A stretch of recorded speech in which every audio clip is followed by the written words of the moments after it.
Namo Bhagavate Vasudevaya. Chapter 1, Bhagavad Gita, Chapter 1, Observing Armies on the Battlefield of Kurukshetra. Text 25. Bhishma Drona Pramukhata Sarvesham cha Mahishitam Uvacha Partha Pashaitan Samvetan Kuruniti. In the presence of Bhishma, Drona, and all the other chieftains of the world, the Lord said, "Just behold, Partha, all the Kurus assembled here." Text 26. Tatra Pashyat Sthitan. I'll try again. Tatra Pashyat Sthitan Partha Pitruntha Pitamahan Acharyan Matulan Bhatrun Putran Sakhims Swasuran Suhardaschaiva Sneyorupapayorapi. There Arjuna could see, within the midst of the armies of both parties, his fathers, grandfathers, teachers, maternal uncles, brothers, sons, grandsons, friends, and also his fathers-in-law and well-wishers. 27. Tan Samikshaya Sa Konteya Sarvan Bandhun Avasthitan Kripaya Paraya Vishto Visidannidam Bravit. When the son of Kunti, Arjuna, saw all these different grades of friends and relatives, he became overwhelmed with compassion and spoke thus. Oh, can't get through. 28. Arjuna Vacha Drushtvam Dushtvam Swajanma Krishna Yuyutsam Sarvasitan Siddhanti Mama Gatrani Mukham Cha Parishusyati. Somebody speaking. Arjuna said, "My dear Krishna, seeing my friends and relatives present before me in such a fighting spirit, I feel the limbs of my body quivering and my mouth drying up." 29. Veparathushcha sharire me Roma harshascha jayate Gandivam Shamshitte Hastat Tvakjaiva Paridahite.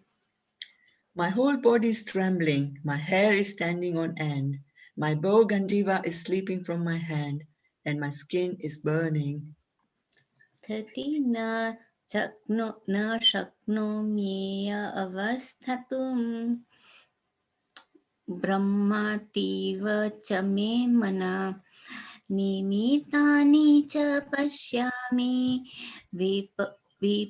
viparitani Keshava.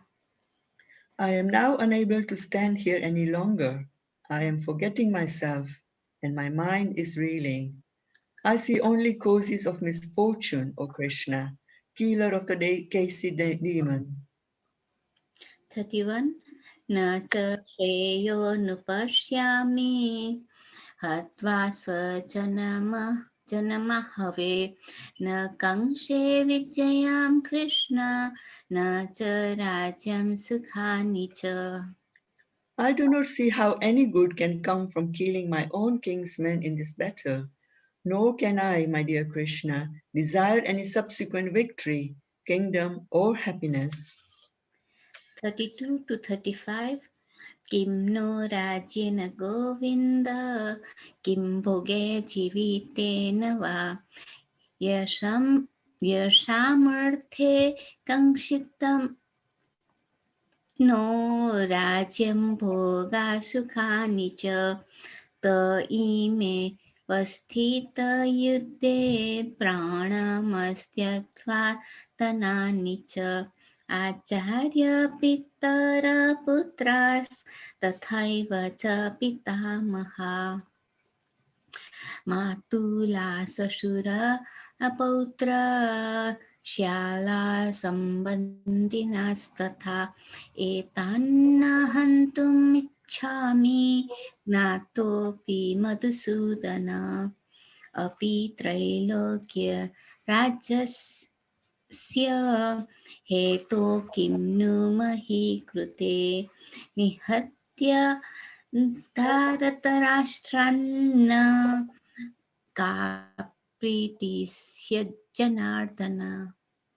O Govinda, of what avail to us are a kingdom, happiness, or even life itself, when all those for whom we may desire them are now arrayed on this battlefield? O Madhusudana, when teachers, fathers, sons, grandfathers, maternal uncles, fathers in law, grandsons, brothers in law, and other relatives are ready to give up their lives and properties and are standing before me, why should I wish to kill them, even though they might otherwise kill me? O maintainer of all living entities, I am not prepared to fight with them, even in exchange for the three worlds, let alone this earth. What pleasure will we derive from killing the sons of Dhritarashtra? 36. पामेवाश्रयेदस्मान् हत्वैनतात्तरेण तस्मान्नारः वयं हन्तुं तारतराष्ट्रान् स बान्धवान् स्वजन्म हि कथं हत्वा सुखी न स्याम Madhav.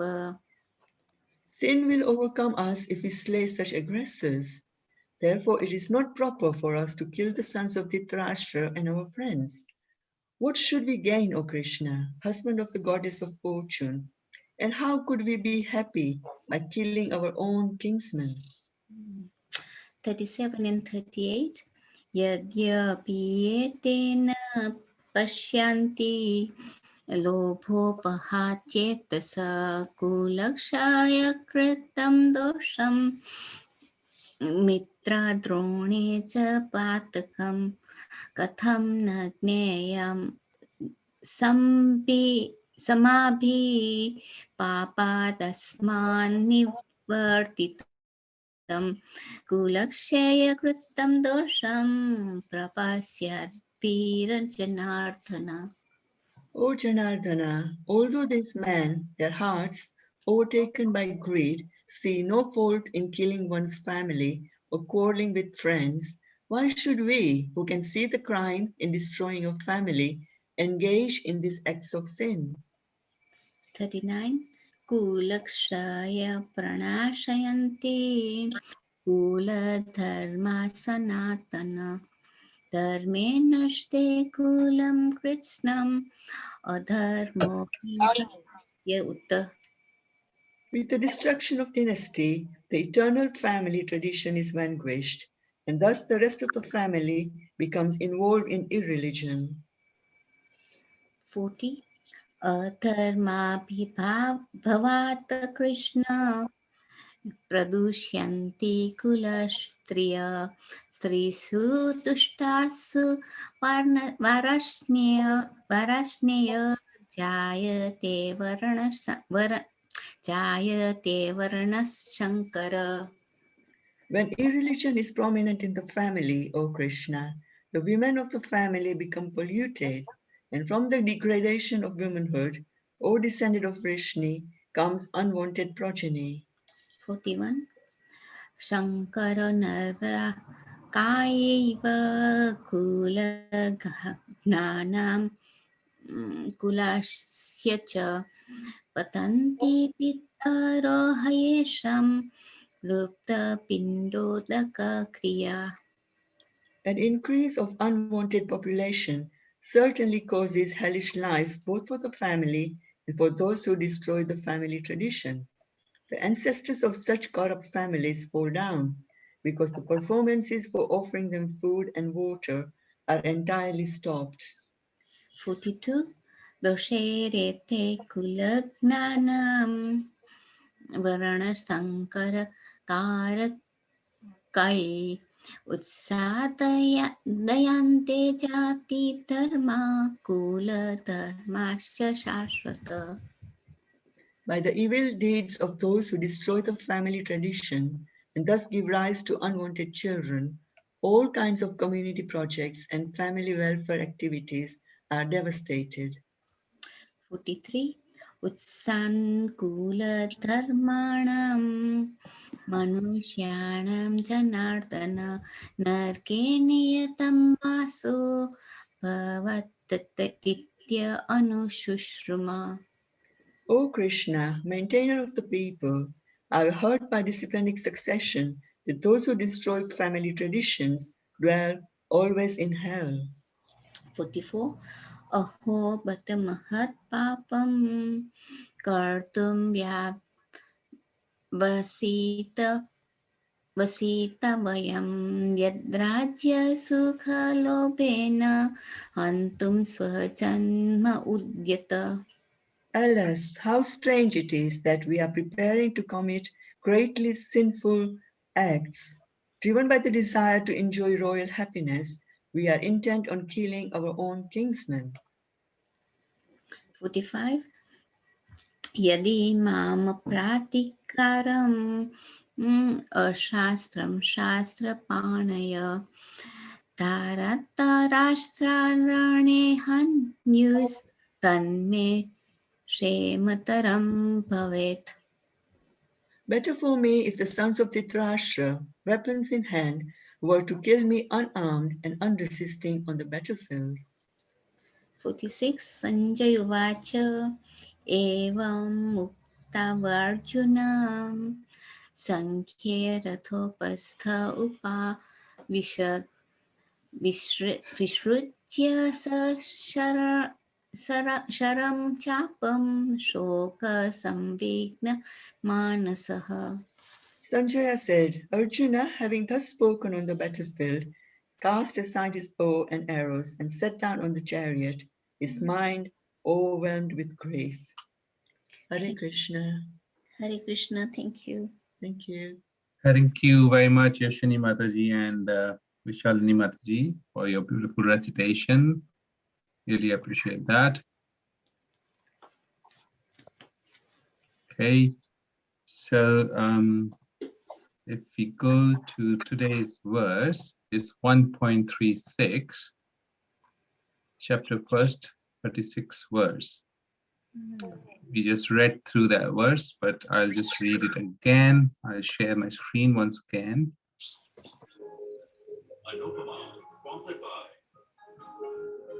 Okay, may I request everybody else to kindly mute their mics.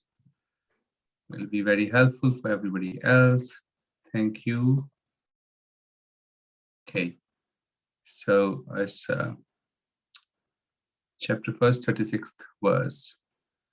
Papam evashaye dasman atpetan atatainaha tasman naraha vayamam antum dhatarashtan bandhavan swajanam hi katham hatva sukhinah syam madhava.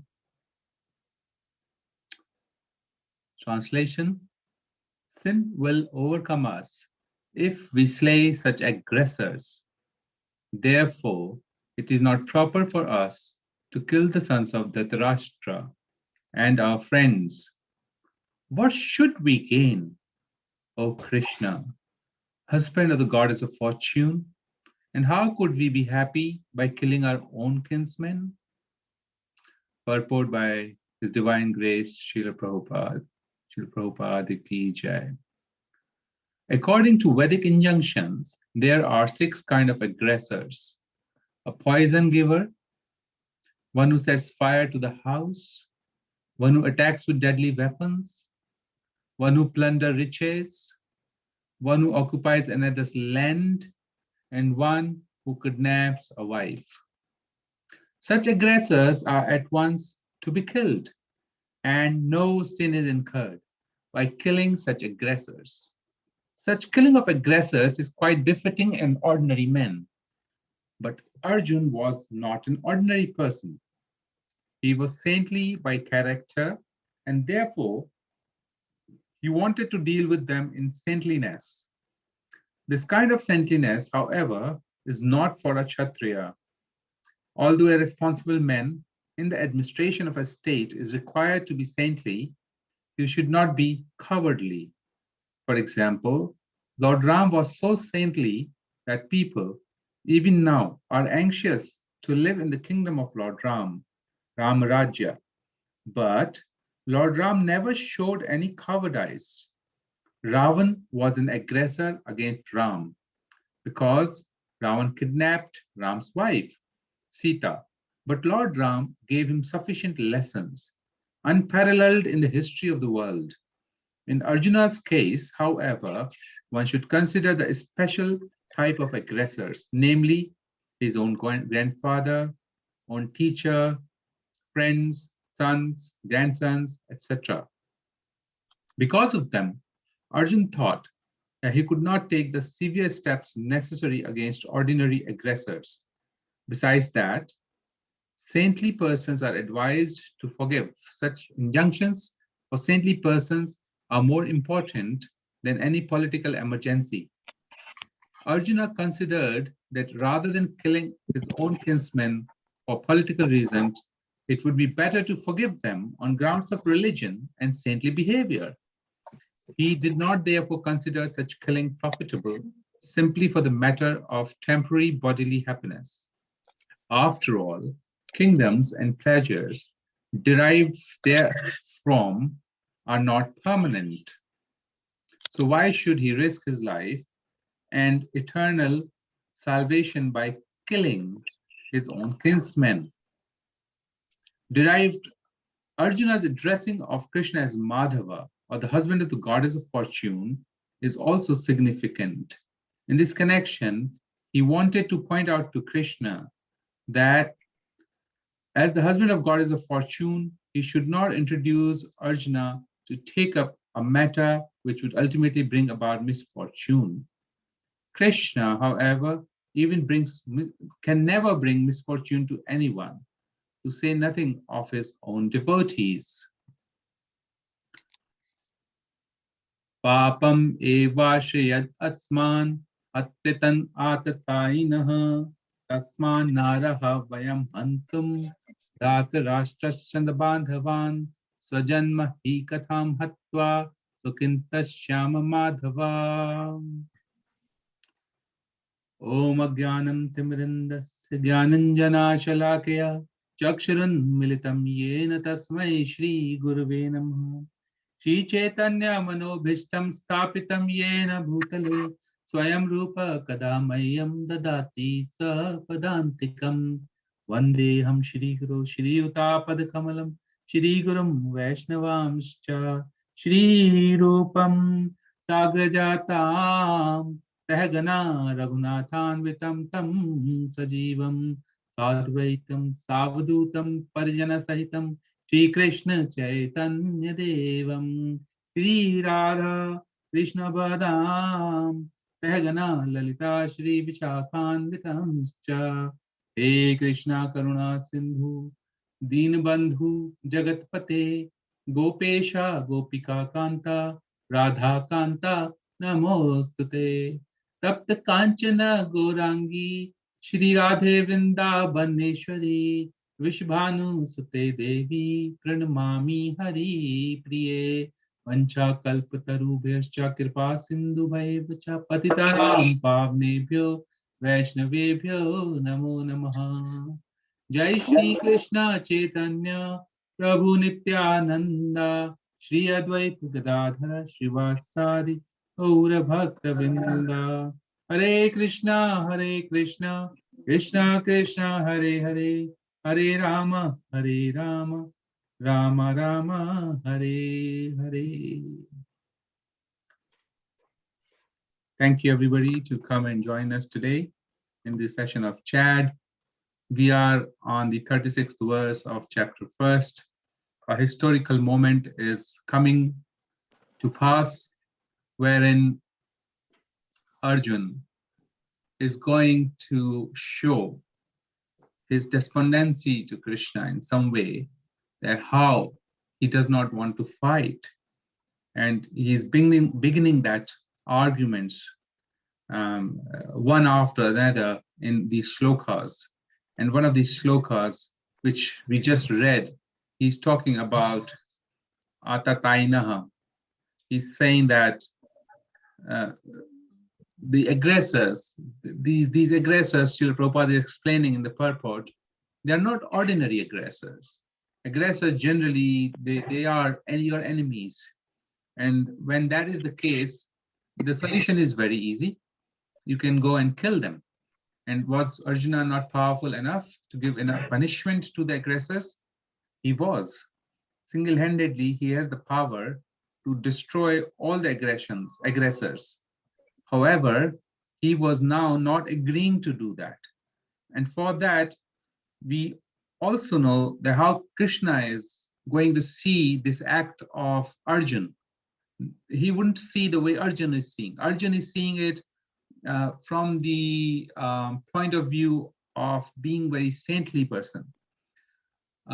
He's seeing them as teachers, he's seeing them as acharyas, he's seeing them as his elders, respectful, those who have brought him up and put him to this position that he was endowed with the powerful qualities of being able to fight as a warrior. Whereas Krishna is seeing this in a very different way. He is going to point out in chapter 2 that Arjuna's unwillingness to fight is nothing but one of the weakness of the heart. He will call it as Hriday Daurbalyam, the weakness of the heart. He will see this from, he will show Arjuna a very different perspective that by not punishing the aggressors, he is incurring sin, because punishing the aggressor is not sinful. Therefore, if you do not punish them, is sinful. Therefore, not fighting is a sinful activity, whereas fighting would be not a sinful activity. Now, how easy or difficult it is for Arjun to understand. One can imagine a situation where one has to fight their own kinsmen, and what will be a situation? Arjun is still very, very composed in his demeanor, but most of us may collapse at that point in time completely. Because why to fight? What is the reason to fight? There's absolutely no reason to fight. It's just for little wealth. Do I kill my own people? That's not a right thing to do. Why should we ever become so greedy that for little wealth, we would like to now kill our own people? Not only own people, they're my own blood. So this whole feeling is overwhelming for Arjun. And Srila Prabhupada explained very, very clearly that although Krishna is going to see it in other way, but of course, Arjun is a devotee. His heart is soft. He's not seeing them as aggressors. So there are 5 kind of aggressors. They are defined in this verse. And at many other places, Srila Prabhupada has mentioned these 5 kind of aggressors. As devotees, it's always a dilemma whether we should kill somebody. The answer could be various. If you're killing an animal to enjoy their flesh and bones and blood, that's not a good thing to do.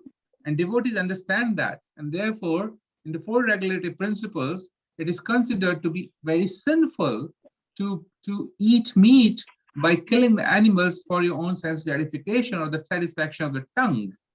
So that's not a pious activity. It's a sinful activity. Whereas aggressors are those who is described in 5 ways they come and harm us. They can give us poison, and if we kill them, there is absolutely no sin. Somebody who comes and sets fire to the house, somebody who attacks with deadly weapons, is coming and harming you and your family. To defend, you must act and kill them. There is no sinful This is not a sin by the eyes of the law of the God. And one who plunders riches, hard-earned money is taken away by someone by force or stealing. So if you kill them, there is no such sinful reactions. And finally, or rather two more, one who occupies another's land by force, as well as, this is the most heinous activity one could do, is kidnap somebody's wife. And if somebody kidnaps your wife, you have the full right to go and kill him. There is definitely no reaction to that killing. If you don't kill them, there is a reaction because you're letting a criminal go. And so if we see and analyze all of these things, the 5 or 6 of the aggression activities, you can see that how the Kuru prince, which was Duryodhan, has almost done everything with Pandavas. He gave poison to Bhim. He lit fire to the house of the Pandavas in the Lakhagraha. He attacked with deadly weapons on the Pandavas. He, by force or by cheating method, took away their riches, their prosperities, and he took away their lands, which he did not want to give them back at all. Somebody's mic is making sound, so I'm unmuting. I'm muting. I'm again requesting everybody to kindly mute. I'll just try and mute everybody once, and then, okay, this is good now. Thank you very much for your cooperation. Okay, so they plundered riches with the help of Shakuni in the Drut Kira by cheating method. They plundered the entire riches of Pandavas after they built the Indraprasth, and they occupied their land, the Kauravas, and they were not willing to give them a land equal to a pin, tip of the pin, as well as what did they do with Draupadi? We all know it. By force, they were trying to rip her naked in the assembly of the kings, and that too, assembly of the family assembly. It's not a strange assembly. So where Dhritarashtra was present, like her father. So in such situation, and all of them who were along with the, who were fighting with the Kuru army, they were all partying to this aggression. And therefore, it was just right thing to do for Arjun to go and fight and kill these aggressors. Get rid of the criminals from the face of the earth, sinful acts, sinful people from the face of the earth. Instead, he was feeling responsible for them. Srila Prabhupada mentioned that Lord Ram killed Ravana, and because Ravana was an aggressor and he stole Mother Sita, and it was therefore his right to fight and get back Mother Sita.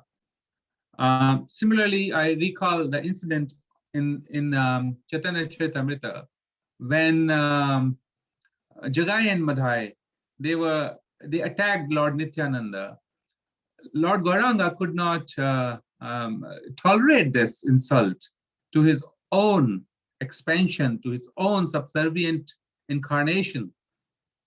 Immediately he invoked Sudarshan Chakra to kill these aggressors. But it was only by the prayers of Lord Nityananda that his heart melted, and instead of killing them, Lord Chaitanya killed their sinful mentality and embraced them and gave them devotional service or bhakti. So we see that, but here Lord Krishna was desiring that these aggressors who were making the earth very heavy by the sinful activities should be removed from planet Earth. And for that reason, this war was being held. Now, I just want to go into some details of the how I'll perhaps cover one or two activities of aggressions today that um, Kuru prince Duryodhan instigated against the Pandus. And the very first aggression that we all know is that he poisoned Bhima.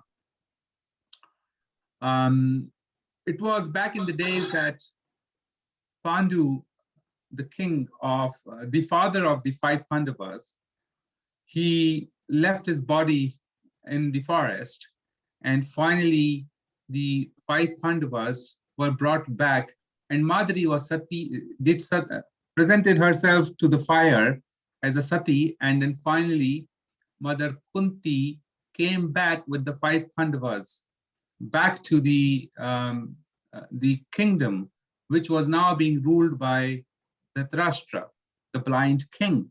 In absence of his brother, he was given the responsibility. Although Dhritarashtra was, being the elder of the brothers, had the right over the kingdom, but because he was blind, and a king cannot be a blind, therefore his younger brother Pandu was given the responsibility of ruling the kingdom. And now when the Pandu has left his body, eventually it was rightful honor to obtain throne by the eldest of the Pandus, which was Duryodhan, which was Yudhishthir. So with this backdrop, when they all came back to the kingdom, to this time, the Kuru prince, which was Duryodhan, he was the center of the entire kingdom. Not only was he center of the kingdom, he was center of the family, and he was given all attention along with his brothers, specifically Dusashan and the 100 brothers that he had. Now, when the Pandavas came back to the palace, gradually with their nice, kind behavior, they started to win the hearts of their elders. And specifically Yudhishthir and Arjun, they started to come very, very close to Bhishma Dev and Vidura.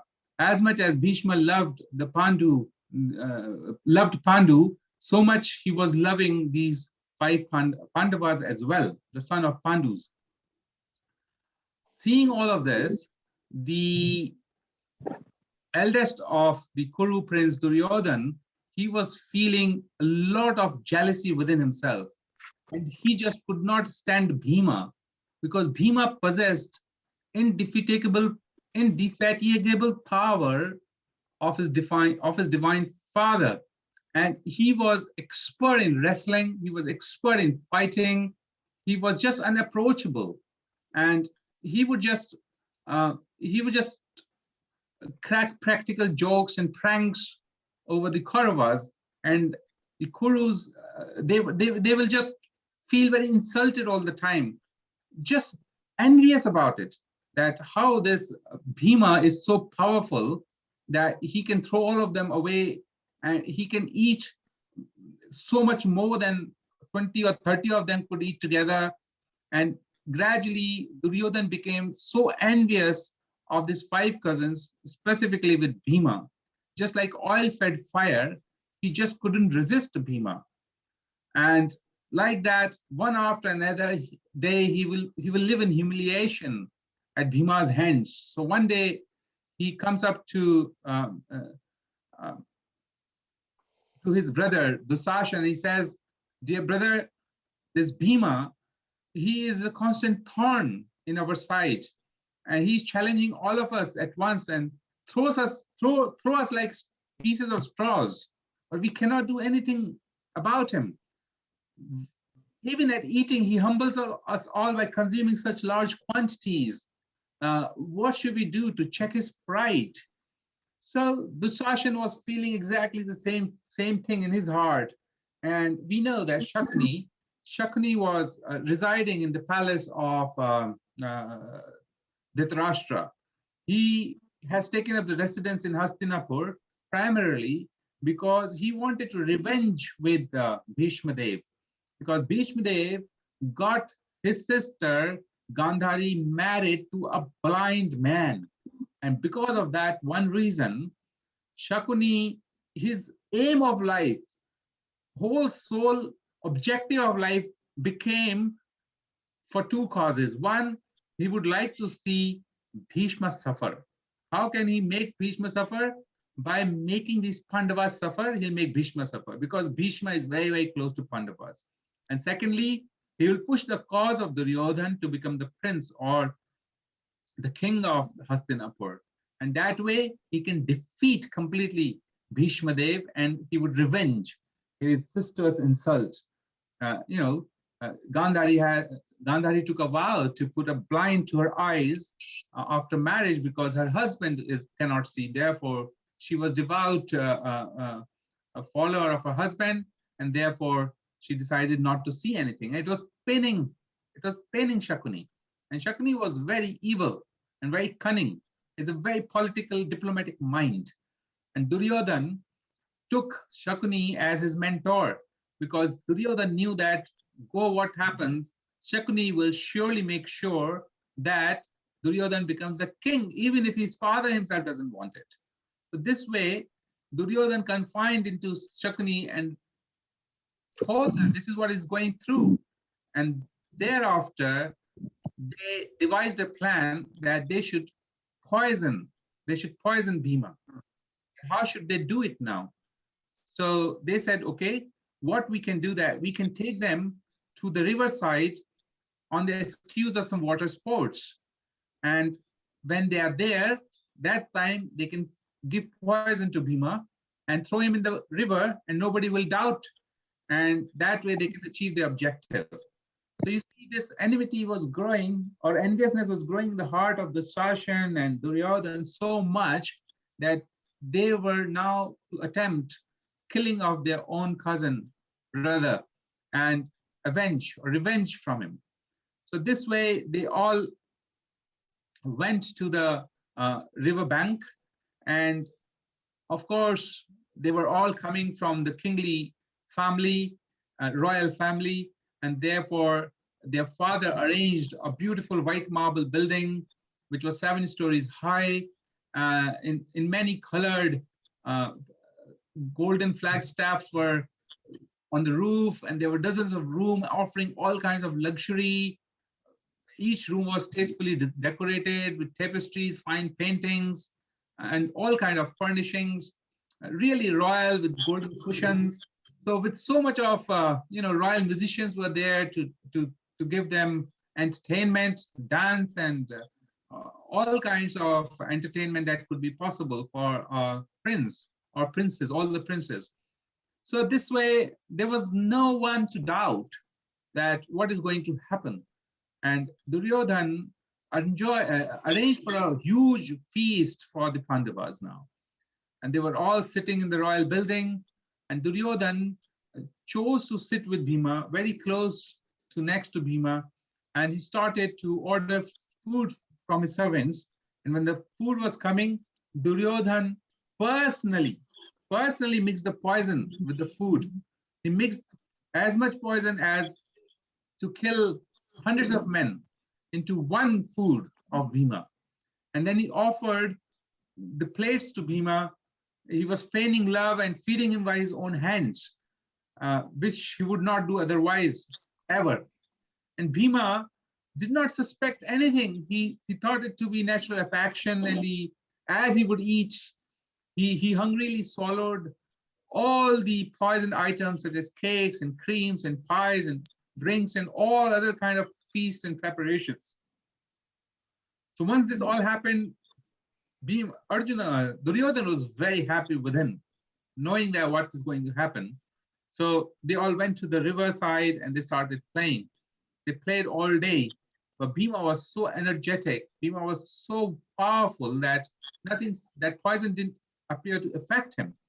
And later, toward the evening, when all the boys were getting back to the white marble building, Bhima started to feel effect, and he started to feel as if he's drunk. And he kind of lie down near the bank, and he became a bit fainted. At that point in time, when everybody was in and Duryodhan was keeping an eye on Bhima, he understood it's a great thing, great opportunity right now to go back to the banks of river and throw this Bhima into the Ganges. And this is exactly what he did. He came back to the riverbank. He tied his hands, Bhima's hands and legs with the rope, and Dushashan and this Duryodhan, they threw him into the river. Came back laughing that job done. There is no more Bhima in their life, and they can now very easily defeat these four Pandavas left behind, and therefore they will be the one who will be ruling the kingdom of Hastinapur. And they were rejoicing. Now, meanwhile, what happened? That Bhima sank to the bottom of the river, and he was carried by the underwater currents. By the providence, he reached to the celestial abode of the divine serpent, the Nagas, who can be reached through the river Ganga, and through a mystical path, he landed right into the midst of the Nagas. When the snakes suddenly saw a human being in their planet, they were surprised and they started to bite Bhima. Now these serpents, they were all poisonous serpents, very powerful poisonous serpents. And when they start to bite Bhima, it just happened that their poison proved to be like an antidote to Bhima. And when that happens, Bhima, in due course of time, started to gain the consciousness, and he came back to his senses. So as soon as he came back to his senses, he himself found on a very strange river bank, which was very different from where he was, and he saw these large serpents bearing their fangs. So Bhima, he started to pick up the snakes and started to dash them to the ground, and he pressed them onto the earth with his feet and hurled others to a distance. Like that, he threw away dozens of snakes unconscious, and when all other snakes saw this powerful feat of Bhima, they all ran away from that point. So the Nagas which fled from the battle or from this place, they went to the king of serpents, who is known as Vasuki, and reported them, this is what is happening. A very powerful human has fell among us, and he's killing all of us. He was bound with cords, and he burst open the cords, and then he was poisoned, perhaps because when we bit him, he gained consciousness, and now he's beyond our control. So Vasuki, he assumed a human form. These Nagas, they have this whole mystic art of, they can assume any form they want to. And therefore Vasuki assumed a human form and rose from his bejeweled throne. And he comes to the place along with Naga chief, whose name was Arka. So Arka and Vasuki, they arrive at the scene where Bhima is fighting with the snakes. So as soon as Arka, he saw the boy Bhima, he immediately realized that Bhima is his grandson, great grandson, because Arka at some point in time had lived upon the planet Earth in human society, and he was then at that time Kunti's great grandfather, and therefore now Bhima's great grandfather. And when he recognized and told Vasuki like that, Vasuki was very, very pleased to know this, and he said, okay, what service can we render to this boy? He's amazingly powerful boy. So Arka said that, why don't we just give the prince the ambrosia of Nagaloka? Now each of these ambrosia, one pot, had the power of 1,000 elephants. So they brought Bhima to the royal palace, and they put so many pots of this ambrosia in front of Bhima with celestial herbs, distilled drink. So Bhima, he took one and the second and the third. Like that, to their surprise, Bhima lifted one pot after another, and he would just gulp it down in one go. And they were surprised to see that even Nagas, they will struggle to drink one pot, and this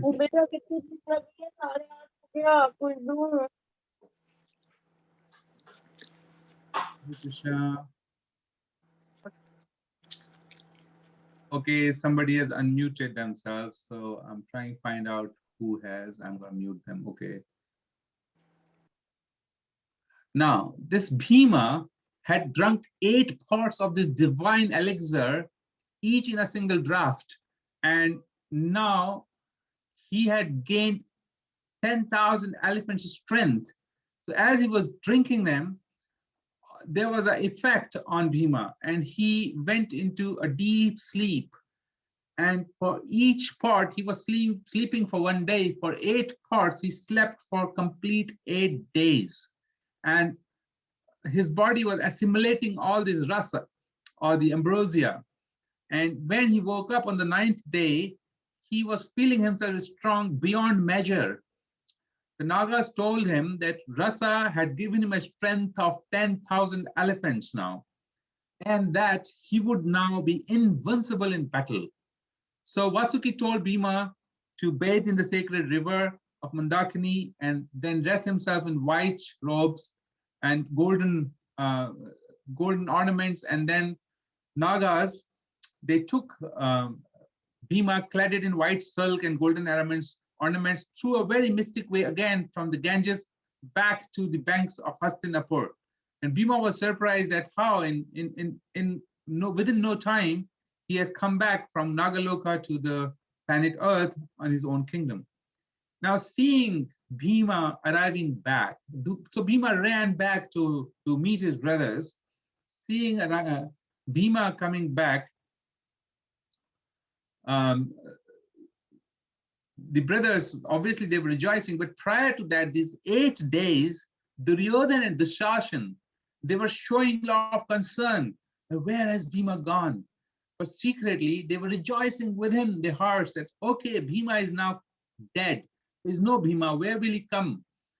And so the Pandavas, they were looking around everywhere, into the woods, into the palaces, anywhere and everywhere possible. Obviously, they were not to find Bhima anywhere, because Bhima was not present there. So ultimately, when Bhima was, and of course Kunti, Mother Kunti was in tears and trying to find out where the missing Bhima has gone. She was suspecting that has he been killed. So Vidura was their dear friends, and Mother Kunti was living with Vidura later in the time when the Pandavas went for exile later on. But Mother Kunti could share her feelings with Vidura, and she told her that I suspect that something bad has happened with Bhima. And Vidura reminded, don't you remember Rishi Vyasdev? He said that your sons will be long-lived, and he also said that they will have a great future. Vyasadev's words cannot go wrong. Therefore, there is nothing that has happened to Bhima. Bhima will be back. And surely, Bhima was back on the 8th day, where the Mother Kunti and his brothers were waiting anxiously. And when Bhima came, they had tears of joy, and they eagerly asked what has happened. Now, the Nagas had the powers to see what had happened to Bhima, and they told Bhima that exactly how Duryodhana has poisoned him and how he was then tied with the ropes and thrown into the river. So Bhima related the whole story to his brothers and how he had gone to Naga kingdom. And he also told them how he had this ambrosia and because of which he is now invincible. And so Yudhishthira Maharaj was very happy hearing this, that, okay, by the providence, there was something bad that was to happen, but now something good has happened to us. And this way, finally, Yudhishthira Maharaj, see, Yudhishthira Maharaj is a very righteous person. He's a very righteous king. He is Dharmaraj himself. He understands that if some sinful activity is being done, then some reaction will come, and therefore he would tolerate the people who are acting against him. At that point in time, Yudhishthira Maharaj felt that there are only 5 of them, and with the Mother Kunti, their powers are very less as against the power of Duryodhan with Bhishma, Kripa, and Drona, all of them on their side, and the royal army. And it's in their best interest that they don't tell anything to Duryodhan right now. So Pandava's position is not strong enough. Their father is no more, and their father's brother is the king. And obviously, the king is quite doted on Duryodhan and his other sons, and it's unlikely he would side against his own sons to protect his nephews, which were them. So Yudhishthira decided to remain silent and instructed all the brothers also to remain silent, but live with vigilance. So the point here is that these are the 5 Pandavas. Their father is not there. And eventually, they were tolerating. Not only they were tolerating this, time is not there. Perhaps in my next class, I'll cover the next part, which is the Lakhagre, where Duryodhan forced all the Pandava brothers to go and live in this city where they were forced to live in this Lakhagre, a house made of lakh and ghee and oil, so that they can be burnt into ashes in the city of Varnavata. That's a beautiful story. We'll go through that. But the lessons from the story today is that Yudhishthira Maharaj's behavior remained very, very poised, very, it wasn't a reactive action. It was rather an action which was born out of the sense of duty, sense of righteousness, and a complete control of mind. Whereas Bhima, he would like to go and fight with all the Kauravas, and he could have mightfully killed, now with so much of strength, he could have easily killed the Sashan and Duryodhan and all the brothers. But he chose to follow the advice of Yudhishthira Maharaj.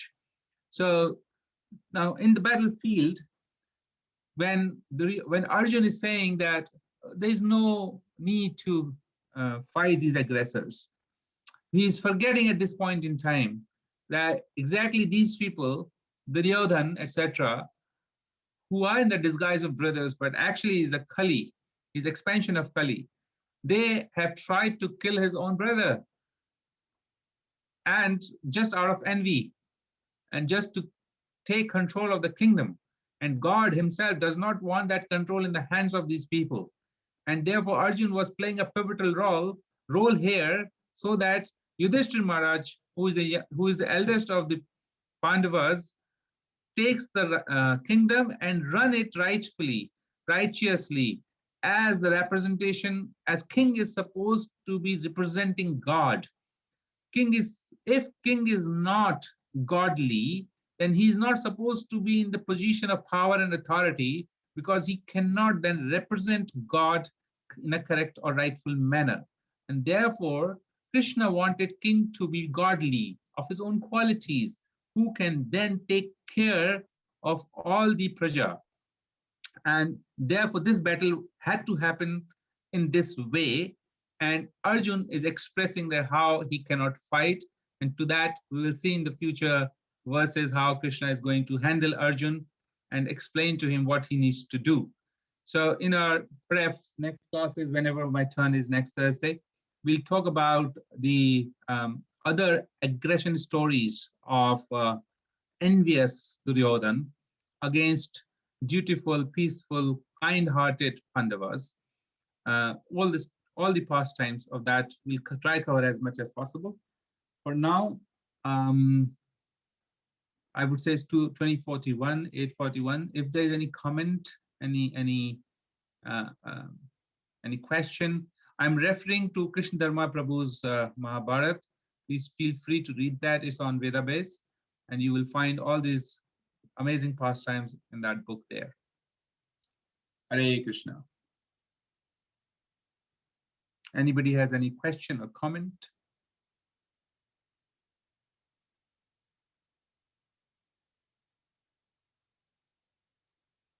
Hare Krishna, Leela Purushottam Prabhu. Manu, welcome. Thank How long you.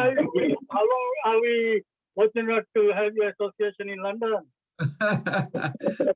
I'm going to take shelter of your divine association. Wow, you have to bless me for support because I remember good old days in Wembley when you used to manage the Wembley Singer. Wonderful memories. Please bless So me. yes, we already blessed by Guru and Goranga. So we look forward to nectar from you all the time. So nice. The wonderful Sangha you have joined. All the Sanghas in ISKCON, of course, are wonderful. But this one is, of course, fortunately, I'm connected. So I'm very fortunate. Thank you. Hare So Krishna. let me know if there is any service I can do for you while you are in London. I will Thank call you you, very much. Prabhuji. I'll call you. I'll call you for sure. Thank you very much for your blessings. Hare Krishna. I'm learning totally new to me in depth, although I've got ton of pictures. So I'm learning a lot from it. Thank you very much. Yes. So maybe next time we can have more advice from you regarding tolerance. Yudhishthira Maharaj is tolerant. It's incredible. So maybe you can enlighten us with that later. Thank you very much, Prabhu. If anybody else has got any Sure, questions. Prabhu, sure. Thank you. Thank you. Thank you, Leela Hare Purushottam. Krishna, Prabhuji. Hare Krishna, Julie Mataji. Hello, hello. I wonder, is there a problem? There's muffled. I'm just wondering, what the lesson does one need to take away from Gandhari blindfolding herself? Because she's, I know that he was a king and he was very rich in all sense. And so she had maiden and all those, to serve her. But isn't in the culture or in the in scriptures, in the Vedic scriptures, it says that the wife should be serving the husband, total service, standing by and serving the husband. So how was she serving the husband if she had blindfolded herself? Mm-hmm. Thank Does you, it make Mataji. sense? Yes, definitely, Mataji, definitely. So, Srila Prabhupada has described in many places when we read the translations of and many purports that how Srila Prabhupada and in Bhagavatam that Gandhari is one of the topmost devotees of Lord Krishna, and her heart is a devotee heart, and obviously she was told by Vyasadeva that she'll give birth to 100 sons, and when after so many months also when this ball type of thing took birth from her womb, she was very despondent, she was very distressed as to what has come. At that time, Vyasadeva asked her to cut them into 100 pieces and put them into the pots, and with these 100 pots, these 100 Kauravas were born. Now, your question is pertaining to how is she serving her husband by being blind? Yeah. One of the very important things in our human relationship is empathy towards your partner, and the ability to understand his viewpoint or her viewpoint, ability to stand in their foot and be in that situation in which they are, and build that relationship in that manner that give them that confidence that I am with you in your way of life. You have never been able to see this world. I have been seeing this world. Now that you cannot see this world, you have not seen this world, and I am with you, I also will not see this world. They were kings and queens. They had hundreds and thousands of servants to fulfill all the needs that were desirable. So there was no question of not being able to serve. Even in the blindfolded, Gandhari became very expert later on as she got used to it. And let's not forget that she was a chaste lady who later on had got so much of power in herself that when her son was in danger, Duryodhan, she asked him to come naked in front of her, And just by looking at him, because of her motherly affection, as well as purely because she was so chaste, her tapasya, her austerity of blindness. See, anything that you do while you take inconveniences for fulfilling your duties or dharma, those inconveniences are called austerity. And austerities result, these are tapasya, they result into some sort of very pious fruits. And the fruits that was accumulated, accrued, the fall was accrued with Gandhari was that she had the power to make her son invincible. As soon as she opened her eyes, the entire body of Duryodhan became like iron, except the parts, private parts, he covered himself. So it proves that Gandhari's act of blindfolding was considered to be a dharma, to be dharmic, to be righteous, because of which she gained so much of power. Otherwise, she should haven't gained anything out of it. That's one reason we can think back and saying that activity she did was in accordance with dharma. Now, being a pativrata, being a chaste woman, she also wanted to empathize with her husband. And she never wanted to tell her husband that I'm superior to you in any ways, whether it is being able to see better than you. So in that sense, she wanted to be subservient to Dhritarashtra and showing him that you are uh, you are more able than me, but still able to serve because of practice. She would be able to serve completely and totally. So she never not served her husband properly. So this is why she blindfolded herself.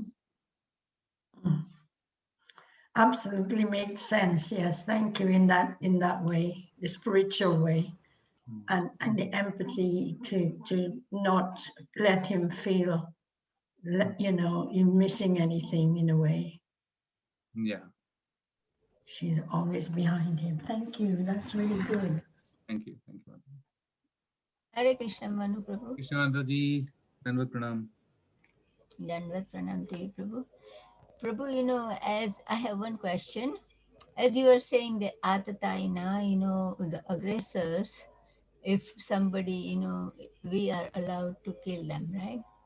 But in this Kali Yuga, and as according to the law of the country, we cannot do that, like, as you know, like if the aggressor being killed, then their suffering gets less. And when they, when they really go up, their suffering is either nullified or less. Mm-hmm. But we don't have power to do that. So Mm. how do we take this? Mm. In So this country, even the what you call aggressor come or a thief come, if they attack you, we don't even have power to defend ourselves. Mm-hmm. Because if we defend, then we get in trouble. Mm. So that's silly laws of this country. Right. So, Hare Krishna, Ji. Good point raised. I think you already mentioned this is Kali, age of hypocrisy, and everything is topsy-turvy here. The government should be made of Kshatriyas who are governed by the Brahmanas. Brahmanas act as a head of the body of the social body. Brahmanas are the head and Kshatriyas are the arms. Basically, they come and defend. And Vaisya community, they are the mercantile community. And finally, the Sudras, which are like foot, and they serve the other three community. Now, they all stay very happy in their positions, doing the roles they are supposed to do. Now, in the Kali Yuga, Brahmanas are all gone, so there is no head.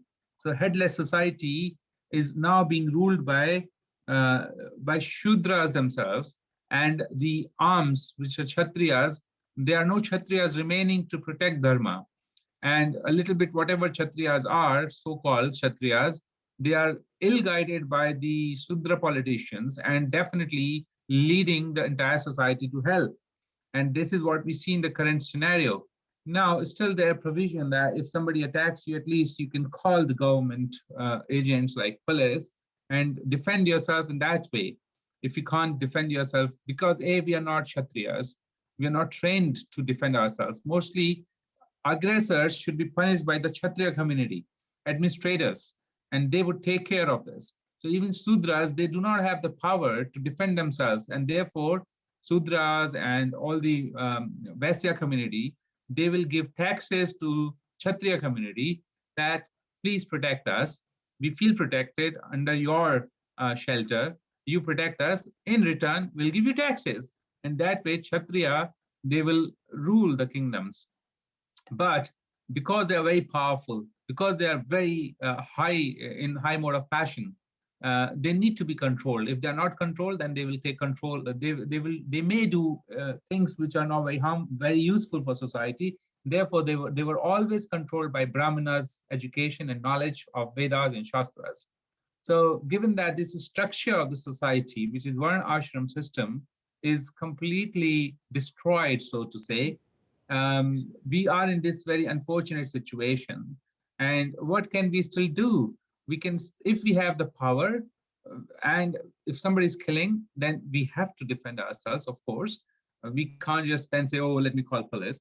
But if we are not in that situation, we obviously can dial the emergency numbers and ask police to come and take them away.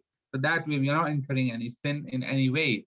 And that's the only safest way we can play it, because that's the only option given to us in this situation. The best thing is that I read many places how Srila Prabhupada is describing that if this society of Kali Yuga has to see the times of Ram Rajya, has to see the expansion of Krishna consciousness in each and every village of this entire world, the parliament of the governments of all the countries has to be Vaishnavas. If they are devotees, the position of this world will be reinstated into what it should be in the Vedic times. And he kept saying at many places, even if you go to Vrindavan, to his quarters, in the diary he has made notes. And one of the points is that so many MLAs, member of Lok Assembly, or MPs, member of parliament, should be devotees. And therefore, it is up to devotees now that somehow or the other, when when they are endowed and when they are given the opportunities, and if that is to their likingness, if that is in their nature as a Kshatriya or as Brahmanas, they must play the role to guide the government and become the governments. And that way, in long run, there will come about some change. I was hearing Bhakti Charu Maharaj's lecture, and Maharaj was saying that if this movement have to go, not if, he's saying that this movement have to go to every town and village, literally every town and village, because Supreme Personality of Godhead, Lord Chaitanya, has declared it. And for that to happen, the governments have to be Vaishnavas, and that day must come at some point in time. Thank you very much, Prabhu, for explaining. Hari. Hare Krishna. Okay, is there any other question? Hare Krishna Prabhu, just one small question. Yes, Mataji. This is Mamta. I just wanted to ask, Gandhari, obviously she binds her eyes, closes her eyes with a cloth so that she could follow the footsteps of Yudhishthira. Of Dhritarashtra. Yeah. But there was a time when she gets very angry with Krishna for obviously all the sons are killed, because Krishna obviously played a very major role in that. And does she give some curse? Yeah, she curses him that his vansh will be dhanso jayega. It'll go. And she also, does she do something to Yudhishthira also, because Yudhishthira, you being also the son of Dharma, you did not side Dharma, or you did not, do something. And apparently she opens her eyes, and then from there comes fire-like things, and it burns up all the toes of Yudhishthira. Is that right somewhere? I don't know whether you have come against that pastime, Prabhu. I'm sorry, I have not read this point in Mahabharata anywhere, that she has shown her anger to Yudhishthira's thing. She Dhritarashtra. Not All we know. Dhritarashtra, Oh, Yudhishthira Maharaj. Yudhishthira Maharaj. And I think his Ah. toes and all get burnt, something aisa kuch hota hai. And another thing also, obviously Dhritarashtra gets so angry because his favorite son is being killed, and he always he will tell, I want to hug Bhima, I want to hug Bhima, you know. And but then obviously Krishna will know, no, this is a child, don't hug, he'll die. So they'll try to bring, I don't know, some stone or something, and then because Dhritarashtra is not able to see anything, he literally crushes the stone. That's right. Is that true, that one? Okay, Yes, that is yes. true. So that basically, Dhritarashtra, he was burning in agony inside that Bhima has finally killed Duryodhana. And outwardly, he was showing himself calm and composed. And he knew that all the Pandavas are coming back to the palace. And now Yudhishthira will be declared as a king. But at that point in time, a lot of anger within himself was there.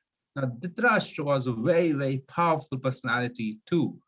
And he has the power to crush. It wasn't a stone, actually. It was a cast. It was a cast of, okay. Now, this iron cast of Bhima was a cast on which Duryodhana used to practice. He used to practice mace fighting for the war, and he would take his mace and he'll strike this murti or statue of Bhima. And this was a huge, powerful statue of Bhima. And in that practice, so that statue was there, and Lord Krishna, knowing everything, the future, past, and present, knew that this is going to come. And we can see how Lord Krishna is protecting Pandavas on every single step of their life. And that should give us also a lot of confidence that how Krishna will certainly protect each and every devotee of his sincere devotees. He'll protect, just like he protected Pandavas. So in this case, when artificially Dhritarashtra wanted to show his affection to Bhima, come, I want to hug you, Krishna secretly told him not to go and instead pushed this wheeled iron cast in front of Duryodhana. And as soon as he crushed, and he started, oh, Pandu, what have I done? I've killed your son Bhima. He says his crocodile tears are coming through and, outwardly showing that I'm so, oh, what have I done? And then, no, you haven't done anything. Because you were so angry, we knew that. I knew Krishna said that you're going to do this, and therefore I protected you from doing this. Bhima is still here. And then then after that, he did not harm me. He has to just vent his anger out. That's the main thing. Yeah, that was main thing. And I have to check, Mataji, if Gandhari burned the toe I think she opens her eyes. There'll be one time when she's so powerful, she's a very chaste lady, as you were saying. So she opens her eyes, and from that, literally fire-like thing comes, and he burns off all the toes of you. That's what I've heard. I think in Oriya Bhagavatam somewhere. I'm not sure. It was like no, I am sorry, I have not read this. I'll perhaps look into it, and in our next meeting, I will speak about that, whether it's something that I have been able to find or not in my research. I'll definitely look at it. But you see, this story of Pandavas is so interesting. Krishna being there, the personality of Godhead, and from each character of the Pandava, of the Mahabharata, there's so much of inspiration, what we should be and what we should not be. And what we must do.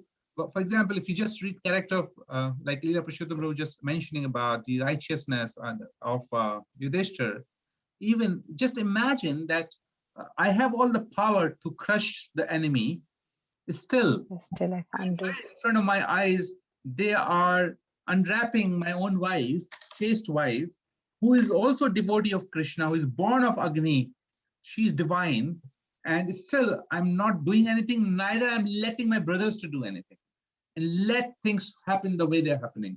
So how much he must believe in the providence, because he was Dharmaraj himself, he could see, because his rules are made by him himself, how if somebody does one activity, there is a karmic reaction of that activity waiting for that person.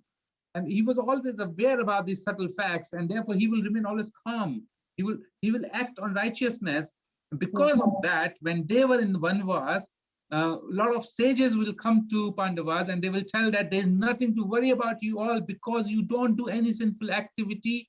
And it is the law of karma that who is righteous will eventually win.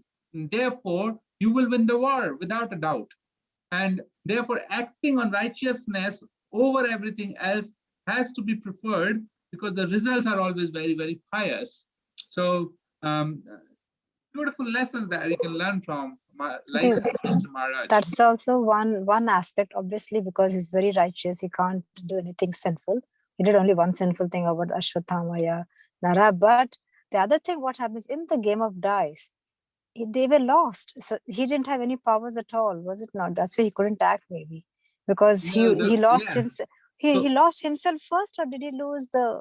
Yes, I thought he lost himself, and last was Draupadi. So the lesson there is that one should not play gambling at all, and the lesson there for ordinary living beings is that, and yes, that's the fact that he was acting in a way that he must act.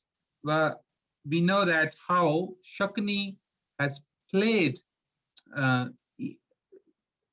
a trick on Yudhishthira Maharaj because all the dice were in his control. These were mystical powers and dice, and then whatever number he speaks must come on the dice. Actually, he was supposed to give these dice away and he was supposed to play with the neutral dice, but he gave his dice to Duryodhan and took Duryodhan's dice. So when in the assembly he was asked that Shakuni, you will not play with your own dice. Bhishma said that. Then he said, okay, I'll exchange. And he took his own dice from hands of Duryodhan and he gave Duryodhan dice back. So he had done that kind of exchange, because of which his dice were in his own hand.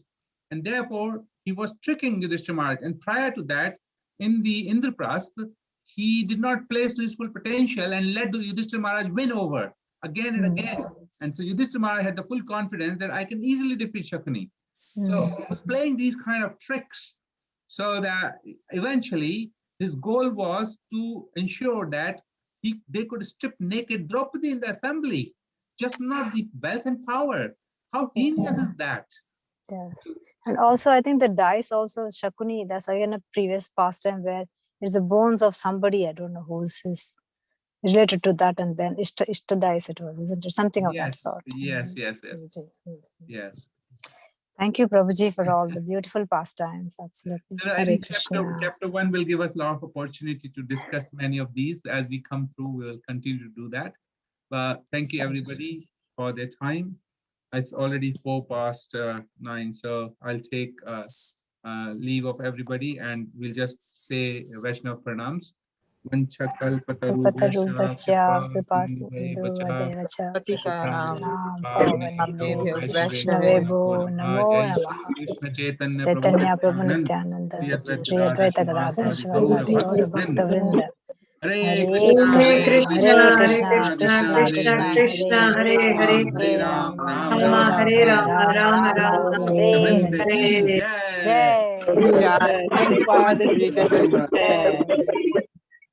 Thank you, Prabhuji, for wonderful Thank you, Prabhuji. class. Thank Hare you. Krishna, Hare Devaji. Krishna. Hare Krishna, Prabhuji. Krishna.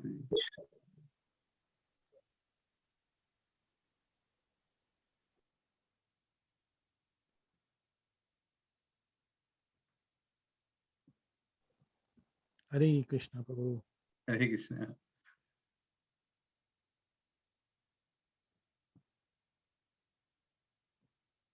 Hare Krishna, Prabhuji.